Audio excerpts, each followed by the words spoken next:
There is a brand new world record on the Concept 2 for the 1,000 meter row, performed by none other than Big Phil Clapp.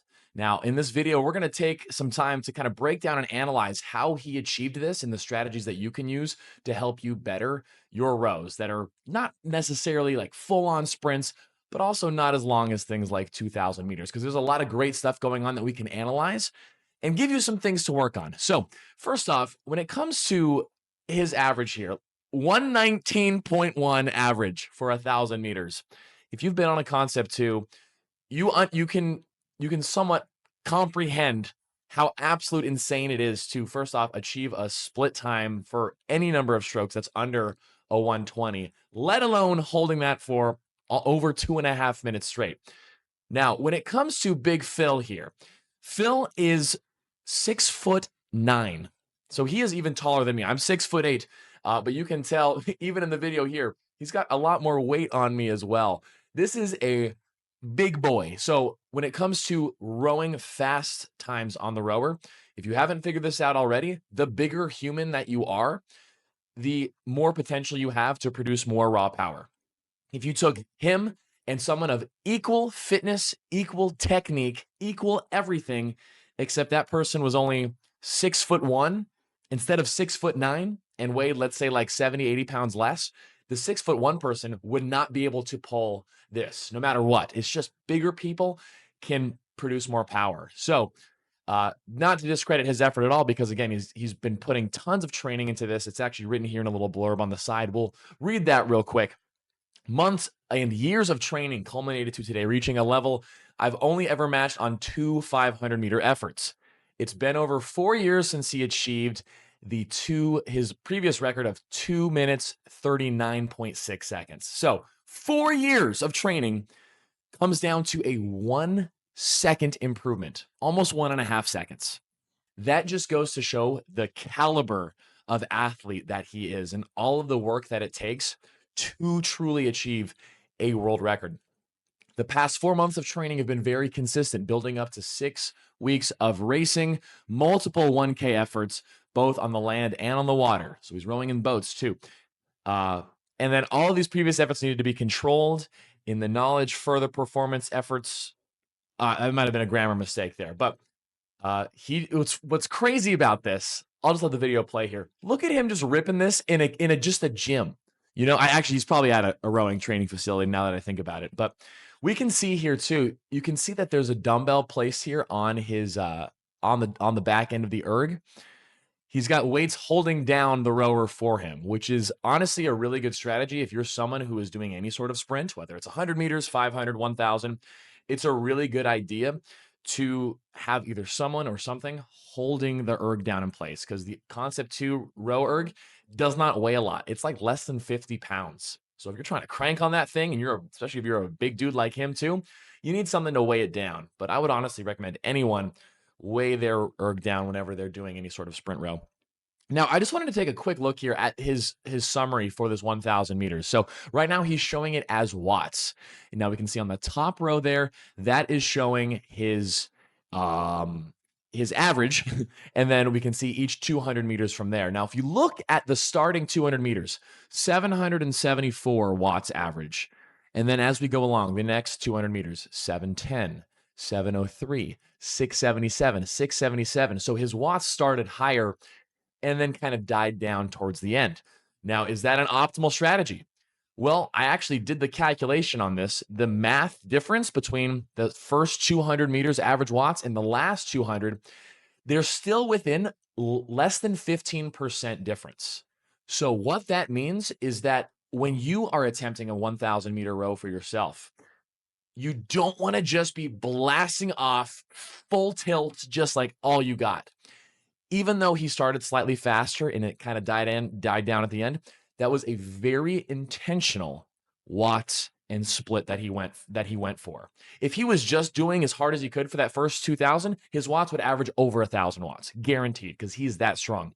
But it was very calculated. And so the advice there for you is make sure that you have a goal that you are shooting for your 1,000 meter row. The best way to do this is to do a test 1,000 meter row for yourself, to get a baseline And now you've got that average that you can chip away at as the months and the years go by. So he had an exact number he was shooting for. And so he kind of got right to it, maybe started a little stronger than that number, but again, very calculated. And the start and finish were only about 13% power difference. So not a huge difference compared to how most of us end up doing a row like this, where you blast off the first, 200 and then just slowly die off to like crawling through the finish line. So you can see the little play button here is, I'm on Instagram, that's why it's showing like this, but a 119 average, same kind of idea. The splits start a little faster and then they kind of trickle up a little bit towards the end because he is slowly burning the fuel tank. That's the idea with these rows, is that you've got your fuel tank and then by the end, every last drop is done, but you do that without burning all that fuel at the start. So very controlled effort. Interesting to see his heart rate only going up to 180 by the end as well.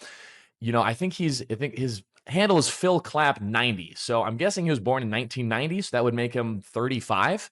But a max heart rate for someone who's 35 and someone who is as fit and strong as him is probably close to 190, if not a little higher than that. And so it's kind of interesting to see that a row like this is less about the cardiovascular capability of sustaining a row like this and more of just the pure muscular power that comes with this.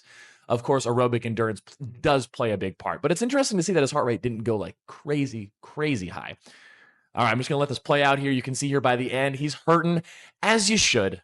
As you should. If you're doing any sort of test row, you should be hurting by the end if you did it right or if you did it wrong. It's always going to hurt, and that's the thing, is he is the top of the top, and it still hurts, which means that it doesn't get any easier. You just get better. That's kind of the philosophy with rowing.